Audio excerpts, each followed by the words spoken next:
أعوذ بالله من الشيطان الرجيم بسم الله الرحمن الرحيم یا ایھا الذین آمنوا ان تنصروا اللہ ینصرکم ویثبت اقدامکم. اے ایمان والو، اگر تم اللہ کے دین کی مدد کرو گے اللہ پاک تمہاری مدد کرے گا اور دشمنوں کے مقابلے میں تمہارے قدم جما دے گا. یہ قرآن شریف کی آیت ہے. حدیث اللہ کے رسول صلی اللہ علیہ وسلم ارشاد فرماتے ہیں لا یؤمن احدکم حتی یکون ہواؤہ تبعا لما جئت بہ. تم میں سے کوئی بھی کامل اور مکمل ایمان والا نہیں ہو سکتا یہاں تک کہ اس کی خواہش اس چیز کے تابع نہ ہو جائے جو میں لے کر آیا ہوں. یعنی ہماری خواہش، ہماری امیدیں کس کے تابع ہونے چاہیے؟ نبی کریم صلی اللہ علیہ وسلم جو لے کر آئے دین کے تابع. دوسری حدیث لا یؤمن احدکم حتی اکون احب الیہ من والدہ وولدہ والناس اجمعین. اس حدیث میں اللہ کے رسول صلی اللہ علیہ وسلم ارشاد فرماتے ہیں تم میں سے کوئی بھی کامل اور مکمل ایمان والا نہیں ہو سکتا یہاں تک کہ میں اللہ کے رسول فرماتے ہیں میں اس کی اولاد سے، اس کے والدین سے اور سارے لوگوں سے زیادہ محبوب نہ بن جاؤں. یعنی سب سے زیادہ محبت ہمیں اللہ کے رسول صلی اللہ علیہ وسلم سے ہونی چاہیے. اب یہ ایک قرآن کریم کی آیت اور دو حدیث پاک، اس کو سامنے رکھ کر پتا چلتا ہے کہ دین اول نمبر پر ہے. مسلمان کا مسلمان ہونا مکمل ضروری ہے، دیندار ہونا ضروری ہے. جتنی دین کے پیچھے قربانی لگے گی اتنا ہمیں بھی فائدہ ہوگا، ہماری نسلوں کو بھی فائدہ ہوگا.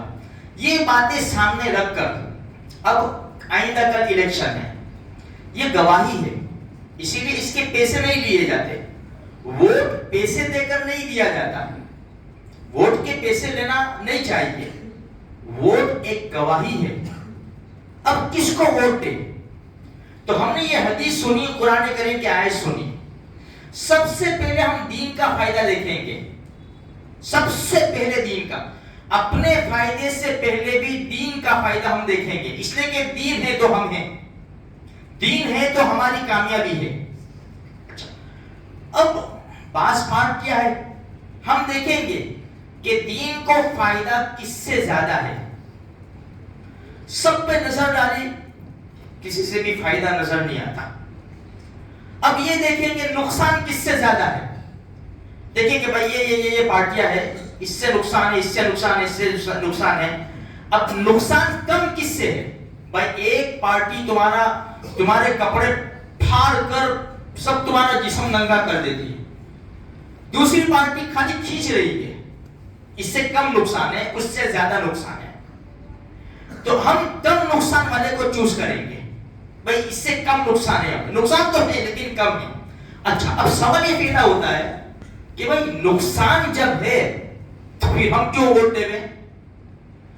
تو اس لیے ووٹ دینا ہے کہ اگر جس سے کم نقصان پہنچتا ہے، ہم اگر اس کو ووٹ نہیں دیں گے ہمارا ووٹ کھالی جائے گا اور دوسری پارٹی کا وزن بڑھ جائے گا. ظاہری بات ہے نا. وہ تو اگر ہمارا ووٹ کھالی گیا تو دوسری پارٹی کا وزن بڑھ جائے گا. تو میرے بھائیوں، ہم سب سے پہلے دین کا فائدہ دیکھیں. آج دین کے ساتھ مذاق ہو رہا ہے، اللہ کے قرآن کے ساتھ ہنسی کھیل ہو رہی ہے. جو شریعہ لوز ہے، شریعہ قانون ہے، شریعت کے جتنے اس کی بھی مذاق ہو رہی ہے. تو اس لیے ہمیں چاہیے ہم اپنا فائدہ نہ دیکھیں، ہم دین کا فائدہ دیکھیں. جب دین کا فائدہ دیکھیں گے تو آٹومیٹک ہمارا فائدہ ہو جائے گا. اس لیے کہ اللہ کا قرآن کیا کہتا ہے؟ اگر تم اللہ کے دین کی مدد کرو گے اللہ تمہاری مدد کرے گا اور دشمنوں کے مقابلے میں تمہارے قدم جما دے گا. تو دین کا نقصان نہ ہو جائے ہمارے ایک ووٹ سے، ہماری غلط گواہی سے کہیں دین کا نقصان ہو جائے گا. میرے بھائیوں، ہم پکڑے جائیں گے. ہر ایک کو اختیار ہے، ہر ایک کو اللہ پاک نے ہر ایک کو صلاحیت دی ہے، ہر ایک کو عقل دی ہے. وہ انسان چوز کر سکتا ہے، سب کچھ کر سکتا ہے. لیکن کب ہوگا یہ؟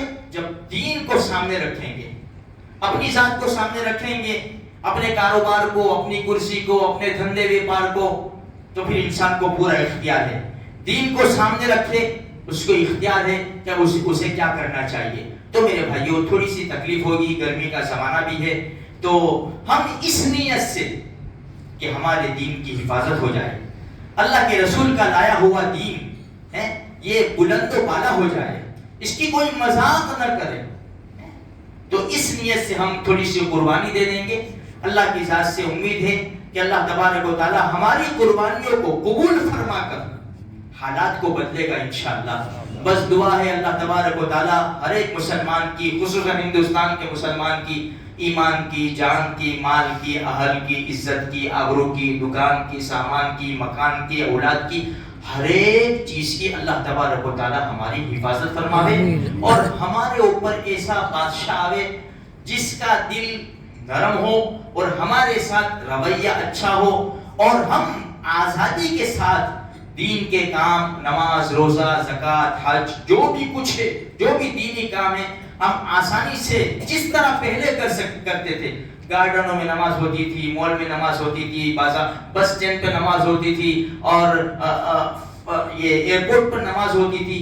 اس طرح کا ہمیں پھر، اور یہ کب ہوگا جب ہم قدر کریں گے میرے بھائیوں. آج ہم نے قدر نہیں کی، یہ نعمتیں ہم سے چھین لی گئی. ہم آزاد تھے، جہاں چاہتے تھے نماز پڑھ سکتے تھے، لیکن ہم نے قدر نہیں کی، یہ نعمتیں چھین لی گئی. اس لیے ہمیں تھوڑی سی فکر کرنی چاہیے. اللہ مجھے آپ کو سارے مسلمانوں کو قبول فرمائے. آمین.